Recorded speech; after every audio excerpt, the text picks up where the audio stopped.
इस वक्त तक ऐसा लग रहा है कि उन्होंने ज़्यादा बेहतर कोप किया है कंडीशंस को, उन्होंने ज़्यादा बेहतर स्ट्रैटेजी के साथ, और यही राशिद लतीफ़ साहब भी कह रहे थे, उनकी अप्रोच पाकिस्तानी बल्लेबाजों के मुकाबले में ज़्यादा बेहतर नजर आई थी। पाकिस्तान किस तरह सीख सकता है, पाकिस्तानी बल्लेबाजों को किस तरह सीखना होगा वेस्ट इंडियन बल्लेबाजों से यहाँ पर? देखिए, सबसे पहले दानिश यहाँ पे थोड़ा सा बातें तो सारी होगी, साइकोलॉजिस्ट की तरफ चलते हैं। जब हमने साइकोलॉजिस्ट रखा तो किसी एक से दो लड़कों के अलावा उनके पास किसी ने जाना पसंद नहीं किया। फिर वो साइकोलॉजी कहती है कि जो भी आप सोचते हैं ना वैसा ही होता चला जाता है। इसलिए हम विजुअलाइज करते हैं मैच से पहले रात को, अपने आप को देखते हैं परफॉर्मेंस करते हुए, ये सारी चीजें।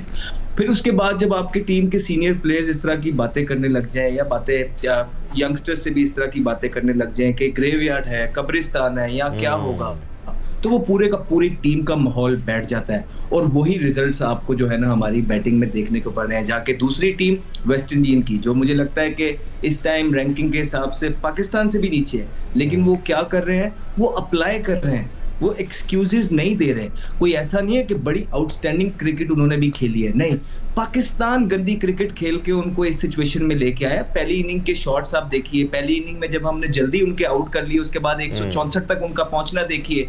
उसके बाद आप देखिए कि दूसरी इनिंग के अंदर अभी टर्न हुआ के चक्रों में आप सीधे सीधे बॉलों पे आउट हो रहे हैं। फिर टेक्निक का फॉल्ट है, आपके बल्ले जो है ना साइड पे हैं। ये बहुत ज्यादा मसले हैं। जब तक एक्सक्यूजेस को साइड पे नहीं रखेंगे, एक अच्छा एटमॉस्फेयर ड्रेसिंग रूम के अंदर नहीं रखेंगे, उस तरह के सीनियर्स जो यंगस्टर्स को परफॉर्मेंस करने की वजह बने, ना कि उनको डिमोरलाइज करने की वजह बने, उस तरह के आप चीजें डिसिप्लिन टीम में नहीं रखेंगे, तो फिर आपका more often than not Danish यही हाल होगा। एक वर्ड राशिद लतीफ़ साहब अहमद बार बार यूज़ कर रहे हैं कि पाकिस्तानी बल्लेबाजों को अपने आप को अप्लाई करना होगा। हमें देखना है यहाँ पर सऊद शकील की तरफ, हमें देखना है मोहम्मद रिजवान की तरफ, हमें देखना है सलमान अली आगा की तरफ। यही वो तीन बल्लेबाज हैं जो पाकिस्तान के लिए यहाँ पर एक अच्छा प्लेटफॉर्म सेट कर सकते हैं। और बिल्कुल उसी तरह जिस तरह वेस्ट इंडीज़ ने पार्टनरशिप्स लगाई थी, पाकिस्तानी बल्लेबाजों को भी पार्टनरशिप्स लगानी होगी यहाँ पर। और सऊद शकील और मोहम्मद रिजवान ऑलरेडी लगा चुके हैं इस सीरीज़ में, तो इन्हीं की पार्टनरशिप से मैच बनेगा पाकिस्तान का, अगर बनेगा तो। देखिए, एडवांटेज वेस्ट इंडीज को मिल गया, ब्रेक मिल गया, इनिंग का ब्रेक हो गया है, क्योंकि स्पिनर आप 10-12 ओवर्स के बाद थोड़ी सी उनकी लेंथ वेरी नहीं होती, थोड़ा आगे पीछे बॉल करना शुरू हो जाता है। शोल्डर का भी एक टाइम होता है, जिसके बाद नोमान को भी देखा होगा कि नई बॉल या 10 ओवर तक हम लोग बहुत अच्छे रहे, और लेकिन उसके बाद इनको ब्रेक मिल गया। अब कल सुबह दोबारा से आएंगे दोनों स्पिनर, जो जितने भी तीन स्पिनर इनके बॉलिंग कर रहे हैं, तो थोड़ा फ्रेश होंगे। तो हमें क्या चाहिए कि उन पार्टनरशिप इसलिए होती है कि थोड़ा थक जाए वो ना, 5-8 ओवर खेलेंगे, उसके बाद थोड़ा प्रेशर डालेंगे, तो उसके बाद वो गलत बॉल खुद करेंगे। हम अच्छी बॉल को मार रहे हैं और बुरी बॉल को हम आराम से रोक रहे हैं। ये शॉट सिलेक्शन है, या डिफेंस हो या अटैकिंग उसके ऊपर हो। आपकी शॉट सिलेक्शन में कहीं ना कहीं एयर में आप जो डिसाइड कर रहे हैं बॉल निकलते हुए, जैसे कामरान गुलाम का पहले से डिसाइड के लिए मैं फ्रंट फुट पे जाऊंगा और बाहरी किनारा लेके गली में गई बॉल, उसके थोड़ी देर बाद उनको बॉल मिली बैक फुट पे आके, और उन्होंने बड़ा अच्छा खेला ऑन द मैरिट। लेकिन अचानक क्या हुआ कि वो निकले और विकेट थ्रो कर दी। और इस सीरीज में आप देखिएगा पूरी, अगर बाबर आजम है या रिजवान है या सऊद शकील है या शान मसूद है, विकेट थ्रो किए उन्होंने काफी जगह पे, सारी इनिंग्स में नहीं।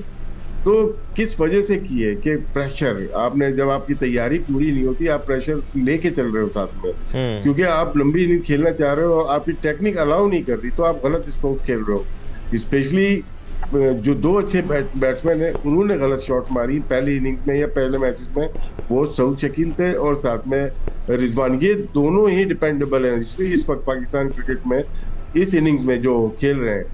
इनके अलावा मुझे उम्मीद नहीं थी कि कोई रन इतने ज्यादा कर पाएगा, कर लेते हैं, लेकिन इन दोनों की टेक्निक अलाउ करती है कि थोड़ा स्टे करें और जहां मौका मिले रन बनाना शुरू कर दें। उसके बाद सलमान अली आगा इन 4 इनिंग्स में 3 इनिंग्स में बहुत कुछ करके नहीं आया, इवन साउथ अफ्रीका में भी, लेकिन उनके पास ये आइडियल मौका है कि अपनी अगर जगह उनको दोबारा मनवानी है, रखनी है, तो यहाँ पे रन करना इन लोगों को जरूरी है। सिकू भाई, हम ब्रेक पे भी बात कर रहे थे और अहमद का बड़ा वैलिड पॉइंट था, पिछले 2.5-3 साल में आप बताएं कि बाबर आजम ने कितने मैचेस जितवाए हैं, या हम बाबर आजम के साथ साथ और अपने सीनियर प्लेयर्स को भी देख लें, हम रिजवान को देख लें, बाबर आजम को देख लें, अपने कप्तान शान मसूद की हम बात कर लें। और अहमद, मैं इस पॉइंट को लेकर आपकी तरफ भी आऊँगा क्योंकि ये इंपॉर्टेंट पॉइंट है। आपको पर्सनल माइलस्टोन्स तो सिकंदर नज़र आते हैं, आप सऊद शकील को चले इसमें हटा दें जिनकी 52 की एवरेज है, बाबर की अपनी 43.3 की एवरेज है, मोहम्मद रिजवान की 40 की एवरेज है। नहीं, इसमें दानिश सर देखें, अगर एवरेज की बात करें, ओवरऑल ना करें जी, इसमें अगर हम देखते हैं कि जो मैचेस अभी रिसेंटली खेले गए उसमें क्या एवरेज है, उसमें बिल्कुल बॉटम पे चले गए सारे प्लेयर। वो बहुत अहम है। तमाम बैटिंग की अगर देखते हैं, मैं शान मसूद से लेके हुरैरा से अब्दुल्ला शफीक, फिर उसके बाद बाबर आजम, ये 4 आपके टॉप के हो गए। उसके बाद नीचे सलमान अली आगा, रिजवान। और अगर इनको हम एक साल में देखते हैं यार, कितने 8 मैचेस खेले या 9 इनिंग या 15 इनिंग चली, उसमें कहाँ पे है? वहां पे 30 से ऊपर आपके 2 ही प्लेयर नजर आएंगे 30 की एवरेज से ऊपर। ये आपके लिए अलार्मिंग है। एब्सोल्युटली। और सिकंदर, अलार्मिंग बात ये भी है कि मैच विनिंग इनिंग्स नज़र नहीं आ रही हैं, रेपुटेशन ज़रूर है लेकिन मैच नहीं जिता रहे हैं पाकिस्तान के लिए, बड़ा प्रॉब्लम है। देखो, जब भी जो लड़के बाकी हैं ना, उसमें रिजवान और साउथ शकील के बहुत अच्छे हैवी रन्स हैं, एक 131 हैं और एक 122 हैं। सलमान अली आगा को हम समझ रहे थे कि ये बहुत अच्छा स्पिन को खेलता है, उसके 2 मैचों में आखिरी इनिंग रह गई, सिर्फ 25 रन है, वेरी अलार्मिंग। मगर ये जो बात है ना कि जो टेक्निक कैसे, जब मोहसिन नकवी साहब से मैं कहूँगा कि प्लीज़, इसलिए मैंने नोट किया कि उनका नाम लो तो फ़ौरन उनको खबर जाती है कि मोहसिन नकवी साहब, आपने कहा था कि हम डोमेस्टिक क्रिकेट को इज़्ज़त देंगे।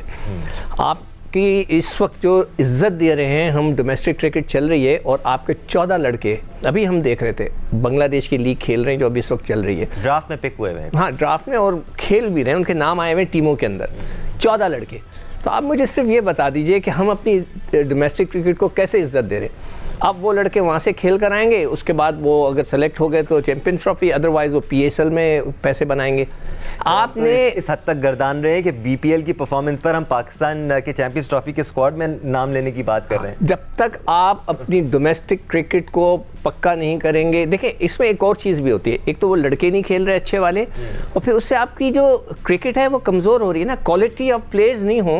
अब बाबर नहीं खेल रहे हैं, शाहीन नहीं खेल रहे, नसीम शाह नहीं खेल रहे, तो आपकी क्वालिटी ऑफ क्रिकेट भी तो कम हो गई। तो उसको भी हमने इम्प्रूव करना है और आपके लड़कों को खेलना है, ज़बरदस्ती खिलाएं। अगर आप ये नहीं करेंगे तो हमारी क्रिकेट ऊपर नहीं आएगी। अहमद, हम पिछले 1 साल की एवरेजेस देखें या उससे थोड़ा सा पीछे चले जाएं, या पाकिस्तानी बल्लेबाजों ने बड़ा डिसअपॉइंट किया है। हम बाबर की बात इसलिए ज़्यादा करते हैं क्योंकि वो सीनियर हैं, कप्तान रहे हैं पाकिस्तान के, इतना नाम है उनका, ऐसी रेपुटेशन है, लेकिन उसके साथ साथ और भी जो दीगर प्लेयर्स हैं, जो 5-6 बल्लेबाज हैं हमारे, वो उस तरह से मैच विनिंग परफॉर्मेंसेस पाकिस्तान के लिए दे नहीं रहे हैं। जी बिल्कुल ऐसी बात है। देखिए, अकेले बाबर आजम का कसूर नहीं है किसी चीज में। बाबर आजम का नाम इसलिए लिया जाता है कि बाकी सब में से सीनियर प्लेयर हैं, ठीक है, कैप्टन रहे हुए हैं, 4-5 साल उन्होंने कैप्टनसी की है, प्लस उनको एक्सटेंडेड रन मिला गया है। उनकी 19 इनिंगों में परफॉर्मेंस नहीं थी, फिर बगैर किसी परफॉर्मेंस के उनको दोबारा लेके आया गया। 250 उन्होंने साउथ अफ्रीका में किए, वो भी पाकिस्तान हार गया। तो इसलिए उनकी बात ज्यादा होती है कि उन्होंने कुछ जितवा के दिया नहीं है। तो बेहतर है कि अगर एक बंदा कुछ जितवा के नहीं दे रहा तो यार किसी और यंगस्टर को ट्राई कर लिया जाए। लेकिन अगर आप बाकी की भी बात करेंगे, आप शान मसूद के स्टैट उठा के देख लें, आप लगाएं अपनी स्क्रीन पे शान मसूद के पिछले 2-2.5 साल के स्टैट, आपको पता लग जाएगा कि आपके कैप्टन के स्टैट्स क्या हैं। उसके बाद आप आगा के जो है ना ये रिसेंट परफॉर्मेंस उठा के देख लीजिए सारी क्या चल रही है। आप जो यंगस्टर खिला रहे हैं, एक कामरान गुलाम के अलावा आपने सही तरीके से दानिश मौका किसको दिया यार? कभी सेटल होने दिया किसी को आपने? आप देखें ना, आपने वो चाइना मैन खिलाया फैसल अकरम, आपने उससे 10-10 ओवर पूरे नहीं कराए। आपने न्याजी खिलाया, आप न्याजी को जो है ना 3-4 बॉल खेलने के लिए देते रहे। आप तैयब ताहिर को खिलाते हैं, आप उसको भी नहीं देते। Danish, there are ways in the team जिसमें आप प्लेयर्स को सेट भी कर सकते हैं, उनको तबाह भी कर सकते हैं, हमें सब पता है। लेकिन मुझे जो डिसअपॉइंटमेंट हो रही है वो सिर्फ आकिब जावेद साहब से हो रही है कि यार जब वो बाहर बैठते थे उन्होंने बड़ी अच्छी बातें की हैं, ऐसा नहीं है उनको क्रिकेट का पता नहीं है।